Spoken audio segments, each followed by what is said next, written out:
പ്രസിദ്ധമായ മരുത്തോർവട്ടം ശ്രീ ധന്വന്തരി മഹാക്ഷേത്രത്തിലെ ധന്വന്തരി ജയന്തി മഹോത്സവം ഭക്തിസാന്ദ്രമായി. നാടിൻ്റെ വിവിധ സ്ഥലങ്ങളിൽ നിന്നുള്ള നൂറുകണക്കിന് ഭക്തജനങ്ങൾ പങ്കെടുത്തു. ഇതോടൊപ്പം നടന്ന ആയുർവേദ സംഗമം കൃഷിമന്ത്രി പി പ്രസാദ് ഉദ്ഘാടനം ചെയ്തു.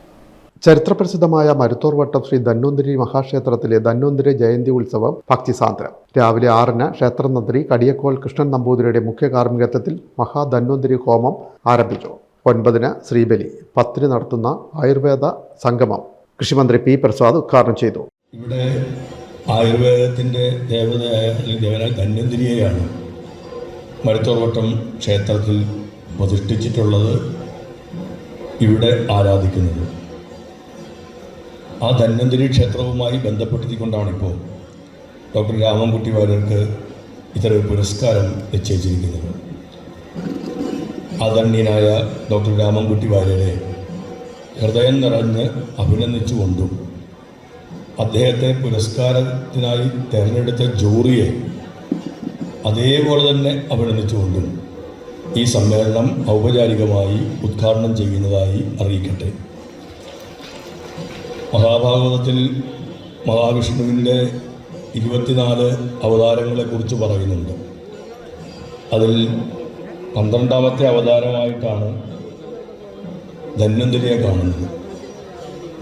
ധന്വന്തരി എല്ലാവരും പറയുന്നത് പോലെ ഏറ്റവും പ്രധാനപ്പെട്ട ഒന്ന്, ഈ പാലാഴി മഥനത്തിൽ ഓരോന്നിങ്ങനെ ഉയർന്നു വരുമ്പോൾ അതിൽ ഈ അമൃതകുംഭവുമായി എത്തുന്നത് ധന്വന്തരിയാണ്. ദേവസ്വം പ്രസിഡന്റ് ജി സജികുമാർ അധ്യക്ഷനായി. Tripunithura government Ayurveda college principal doctor Sindhu, doctor Ramankutty വാര്യർക്ക് ശ്രീ ധന്വന്തരി പുരസ്കാരം സമ്മാനിച്ചു.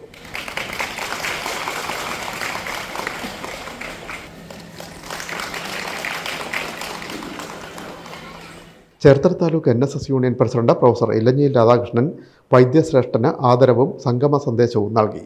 Doctor Ratnakumar Thrikkunnappuzha, doctor PS Venugopal, doctor Shankar Prasanth Moosad, doctor Ashwin Shankar എന്നിവരെ ചടങ്ങിൽ ആദരിച്ചു. തുടർന്ന് സോപാന സംഗീതാർച്ചന, പകൽ 12-ന് കളഭാഭിഷേകം, തുടർന്ന് മഹാപ്രസാദമുണ്ട്. വൈകുന്നേരം 5:30-ന് കാഴ്ച ശ്രീബലി, രാത്രി 8:30-ന് നാട്യാഞ്ജലി, തുടർന്ന് വിളക്ക്. ധന്വന്തരി ജയന്തി ഉത്സവത്തിൻ്റെ ഭാഗമായി നടന്ന ചടങ്ങുകളിൽ നൂറുകണക്കിന് ഭക്തജനങ്ങൾ പങ്കെടുത്തു. Devaswom president G Sajikumar, manager Gopinathan Nair, secretary J Saji എന്നിവർ നേതൃത്വം നൽകി.